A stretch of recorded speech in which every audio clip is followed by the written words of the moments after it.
Hello viewers, today I'm going to review the cashew nuts as I have promised in the previous video. Well, the cashew nuts are really very good in taste. Now it's the time for new recipe. It's a pulao recipe and I'm using those cashew nuts only. For that I have heated up a karhai and then add clarified butter, and I'm roasting the cashew nuts, and when it changes the color it's time to take it off.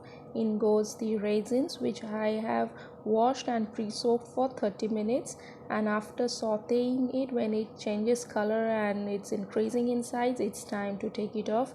And then in goes more clarified butter, and then goes one bay leaf, half bay leaf obviously, and it has started smelling really very good. And then in goes veggies. Well, the veggies I've taken carrots and green bell peppers, that what I prefer.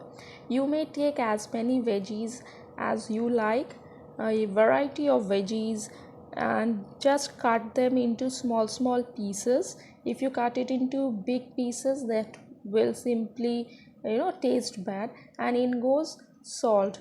This salt will help to release the moisture of the veggies, cook it quickly and soften it up. And in this recipe salt is very much required, but a little bit of. Now after sauteing it for a minute, it's time for long grain aged basmati rice, which I have washed properly and then soaked it in room temperature water for an hour. If you take freshly harvested rice, then it will turn into halwa, everything will stick all together. So aged basmati rice is mandatory. The rice which I have taken, well, this is 4 years old rice. When I bought it from the market it was 2 years old, and I have kept it in my home for 2 years. And this one is 4 years old rice. And then I'm adding room temperature water. Now the ratio of rice is to water is that the level of the water should be an inch above from the level of the rice. Now you have to be very patient with this recipe. It goes all these dry fruits and everything, and then sugar. You may add more sugar, you may skip it. Well, sugar is needed in this recipe. And then I've used homemade powdered garam masala, as I have skipped the whole garam masala. So I'm using the powdered one. This one gives the same taste and aroma. And then I'm covering it with a cloth and then cooking it. In between I'm checking it, I'm giving it a good stir so that it doesn't stick to the bottom of the karhai. Now the flame should always be in the medium, and once it starts to boil, then also the flame should be in medium.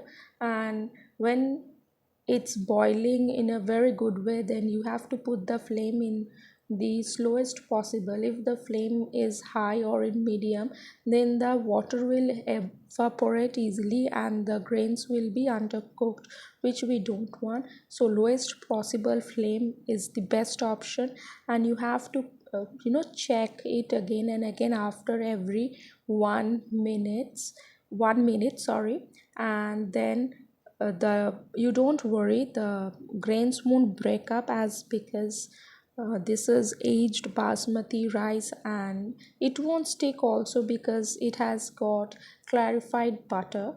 And when you will see that only little bit of water is there in the recipe, which you cannot uh, uh, let just cannot cook it more, then the water will evaporate and the rice grain will burn. At that stage, do one thing: just turn off the flame, let the moisture be there, just cover it with the cloth and just put it on the burner only. Don't remove the karai from the burner. In that heat only the water will evaporate. And after 5 minutes just serve it with any kind of curry you like, maybe veg or non-veg curry. See how well maintained the grains are. This is completely and perfectly cooked. Just give it a try and do let me know how it has turned out. And the result will be different in everyone's case because the rice will be different. The aging of the rice is very mandatory in this recipe. The older the rice, the age the rice is, the better will be the recipe. Good luck, try it.